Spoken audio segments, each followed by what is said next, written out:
Oke, baik. Bismillahirrahmanirrahim. Assalamualaikum warahmatullahi wabarakatuh. Sebelumnya perkenalkan, nama saya Faisal Abdul Qadir dengan NPM 2400-102. Oke, baik. Jadi kita di sini akan melakukan praktikum skills lab dengan tema yaitu pembaca dan juga interpretasi dari hasil foto ronsen atau X-ray. Oke, baik. Jadi pertama dalam pembacaan X-ray sendiri, pertama kita harus tentukan atau melihat dari identifikasi nama pasien terlebih dahulu, yaitu mulai dari nama, lalu juga usia, lalu juga jenis kelamin, serta nomor rekam medis. Nah, setelah kita bisa lihat gambar atau foto X-ray tersebut, kita di sini bisa tentukan gambar pada foto X-ray-nya ini, pada bagian kanan atau pada bagian kiri. Nah, lalu selanjutnya kita juga bisa tentukan bahwa si gambar foto X-ray-nya ini apakah ada tertulis bagian AP atau bagian yang PA. Nah, lalu setelah itu kita juga di sini bisa mengecek pada gambar foto ronsen, kita di sini bisa ngecek tanggal pembuatan foto ronsen tersebut. Nah, lalu selanjutnya kita di sini akan melakukan penilaian foto ronsen, yang mana pertama kita di sini bisa melihat apakah adanya penetrasi atau adanya kontras atau tidak. Dimana kita di sini bisa lihat apakah adanya kontras yang terlalu hitam atau yang terlalu putih, yaitu pada bagian vertebra thoracalis 1 sampai 4 atau 5 dengan jelas atau terlihat jelas. Lalu juga kita di sini bisa cek pada bagian diskus intervertebralis dengan terlihat secara samar-samar. Nah, setelah kita lihat, kita di sini bisa lakukan pengecekan rotasinya. Nah, kita di sini bisa pengecekan rotasinya. Nah, untuk pengecekan rotasinya, kita di sini bisa lihat kita di sini bisa menilai apakah posisinya kanan dan kirinya ini dia sama atau enggak. Lalu selanjutnya kita juga bisa lihat pada bagian ujung garis mid clavicular terhadap garis garis processus spinosus vertebranya ini dia sama atau tidak. Nah, lalu setelah kita lakukan apakah ada penetrasi sama kontras, lalu juga adanya rotasi, lalu selanjutnya juga kita di sini akan melakukan pemeriksaan inspirasinya.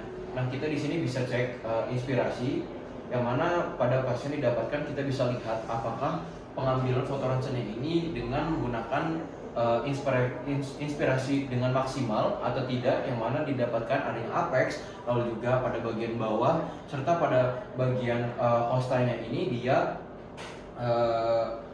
sejajar dengan costa anterior ke-5 atau sampai ke-6 atau tidak.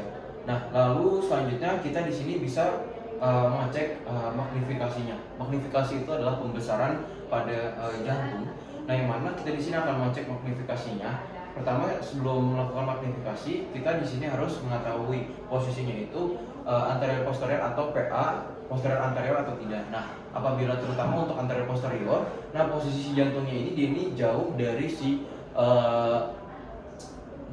lem,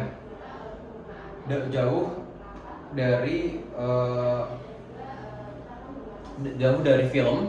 Nah, terutama untuk posisi AP. Nah, si jantung ini dia jauh dari film. Nah, sementara untuk posisi yang posterior anterior, si jantungnya ini berada berdekatan dengan film. Nah, sehingga si ukuran jantungnya ini dia lebih akurat. Nah, itu untuk pemeriksaan atau penilaian dari si malignasi. Lalu selanjutnya kita di sini akan melakukan pemeriksaan angulasinya. Nah, jadi untuk angulasi sendiri kita di sini bisa memastikan untuk posisinya ini dia secara tegak lurus dari lantai. Nah, lalu selanjutnya kita di sini akan melakukan diagnosisnya. Pertama, ini kita bisa lihat dari trakeanya terlebih dahulu, yang mana untuk trakeanya ini berada di posisi yang normal, lalu juga tidak ada deviasi. Nah, lalu selanjutnya juga kita di sini bisa tentukan posisi jantungnya, yaitu untuk posisi jantungnya sebelah sini. Nah, lalu selanjutnya juga kita di sini bisa tentukan bagian dari bagian jantung pada silhouette jantung. Kita bisa tentukan bagian-bagiannya. Lalu setelah itu kita di sini bisa tentukan besar jantung berdasarkan CRT atau cardiothoracic ratio.